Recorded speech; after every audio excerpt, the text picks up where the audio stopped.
ഒന്ന് ശമൂവേലിന്റെ പുസ്തകം അദ്ധ്യായം 4. ശമൂവേലിന്റെ യിസ്രായേൽ ജനങ്ങളോടുള്ള അരുളപ്പാടുകൾ എല്ലാ യിസ്രായേൽ ജനങ്ങളെയും അറിയിച്ചപ്പോൾ യിസ്രായേൽ ജനങ്ങൾ ഫെലിസ്ത്യരുടെ നേരെ യുദ്ധത്തിന് പുറപ്പെട്ടു. എബെൻഏസെരിനരികെ പാളയമിറങ്ങി. ഫെലിസ്ത്യർ അഫേക്കിലും പാളയമിറങ്ങി. ഫെലിസ്ത്യർ യിസ്രായേലിന്റെ നേരെ അണിനിരന്നു. യുദ്ധത്തിൽ യിസ്രായേൽ ജനങ്ങൾ ഫെലിസ്ത്യരോട് തോറ്റുപോയി. ഏകദേശം 4000 പേരെ അവർ പോർക്കളത്തിൽ വെച്ച് സംഹരിച്ചു. പടജ്ജനം പാളയത്തിൽ വന്നപ്പോൾ യിസ്രായേൽ മൂപ്പന്മാർ, ഇന്ന് യഹോവ നമ്മെ ഫെലിസ്ത്യരുടെ മുമ്പിൽ പരാജയപ്പെടുത്തിയത് എന്തിന്? നാം ശീലോവിൽ നിന്ന് യഹോവയുടെ നിയമപ്പെട്ടകം നമ്മുടെ അടുക്കൽ കൊണ്ടുവരിക. നിയമപ്പെട്ടകം നമ്മുടെ ഇടയിൽ വന്നാൽ നമ്മെ ശത്രുക്കളുടെ കയ്യിൽനിന്ന് രക്ഷിക്കും എന്ന് പറഞ്ഞു. അങ്ങനെ ജനം ശീലോവിലേക്ക് ആളയച്ച് അവർ കെരൂബുകളുടെ മദ്ധ്യേ അധിവസിക്കുന്നവനായ സൈന്യങ്ങളുടെ യഹോവയുടെ നിയമപ്പെട്ടകം അവിടെ നിന്ന് കൊണ്ടുവന്നു. ഏലിയുടെ 2 പുത്രന്മാരായ ഹൊഫ്നിയും ഫീനെഹാസും ദൈവത്തിന്റെ നിയമപ്പെട്ടകത്തോടു കൂടെ ഉണ്ടായിരുന്നു. യഹോവയുടെ നിയമപ്പെട്ടകം പാളയത്തിൽ എത്തിയപ്പോൾ ഭൂമി കുലുങ്ങത്തക്കവണ്ണം യിസ്രായേലെല്ലാം ഉച്ചത്തിൽ ആർപ്പിട്ടു. ഫെലിസ്ത്യർ ആർപ്പിന്റെ ശബ്ദം കേട്ടിട്ട് എബ്രായരുടെ പാളയത്തിൽ ഈ വലിയ ആർപ്പിന്റെ കാരണം എന്ത് എന്ന് അന്വേഷിച്ചു. യഹോവയുടെ പെട്ടകം പാളയത്തിൽ വന്നിരിക്കുന്നു എന്ന് തിരിച്ചറിഞ്ഞു. ദൈവം പാളയത്തിൽ വന്നിരിക്കുന്നു എന്ന് ഫെലിസ്ത്യർ പറഞ്ഞു. അവർ ഭയപ്പെട്ട് പറഞ്ഞത്, നമുക്ക് അയ്യോ കഷ്ടം, ഇങ്ങനെ ഒരു കാര്യം ഇതുവരെ ഉണ്ടായിട്ടില്ല. നമുക്ക് അയ്യോ കഷ്ടം, ശക്തിയുള്ള ഈ ദൈവത്തിന്റെ കയ്യിൽ നിന്ന് നമ്മെ ആർ രക്ഷിക്കും? മിസ്രയീമ്യരെ മരുഭൂമിയിൽ പലവിധ ബാധകളാൽ ഞെരുക്കിയ ദൈവം ഇത് തന്നെ. ഫെലിസ്ത്യരേ, ധൈര്യം പൂണ്ട് പൗരുഷം കാണിപ്പീൻ. എബ്രായർ നിങ്ങൾക്ക് ദാസന്മാർ ആയിരുന്നതുപോലെ നിങ്ങൾ അവർക്ക് ആകരുത്. പൗരുഷത്തോടെ യുദ്ധം ചെയ്യുവീൻ എന്ന് പറഞ്ഞു. അങ്ങനെ ഫെലിസ്ത്യർ യുദ്ധം തുടങ്ങിയപ്പോൾ യിസ്രായേൽ തോറ്റു.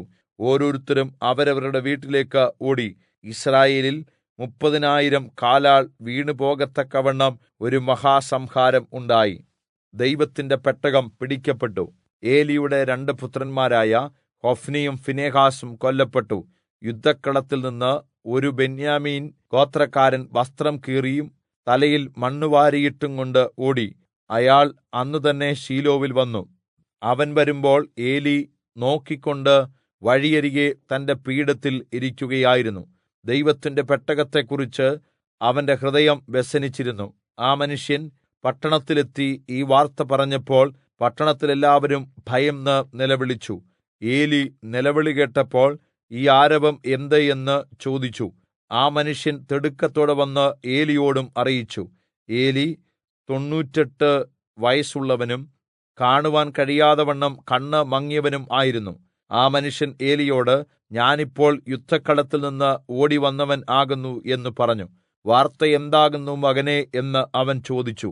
അതിന് ആ സന്ദേശവാഹകൻ, യിസ്രായേൽ ഫെലിസ്ത്യരുടെ മുമ്പിൽ തോറ്റോടി. ജനത്തിൽ ഒരു മഹാസംഹാരം ഉണ്ടായി.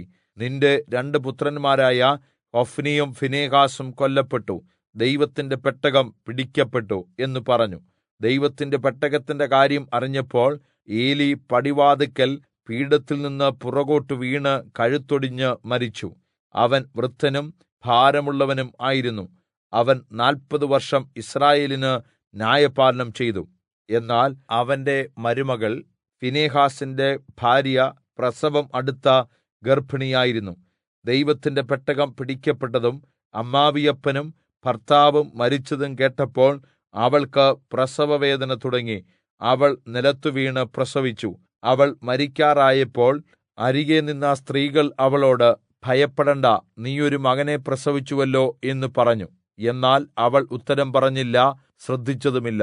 ദൈവത്തിന്റെ പെട്ടകം പിടിക്കപ്പെട്ടതുകൊണ്ടും അമ്മാവിയപ്പനെയും ഭർത്താവിനെയും ഓർത്തിട്ടും മഹത്വം യിസ്രായേലിൽ നിന്ന് പൊയ്പോയി എന്ന് പറഞ്ഞ് അവൾ കുഞ്ഞിന് ഈഖാബോത്ത് എന്ന് പേർ ഇട്ടു.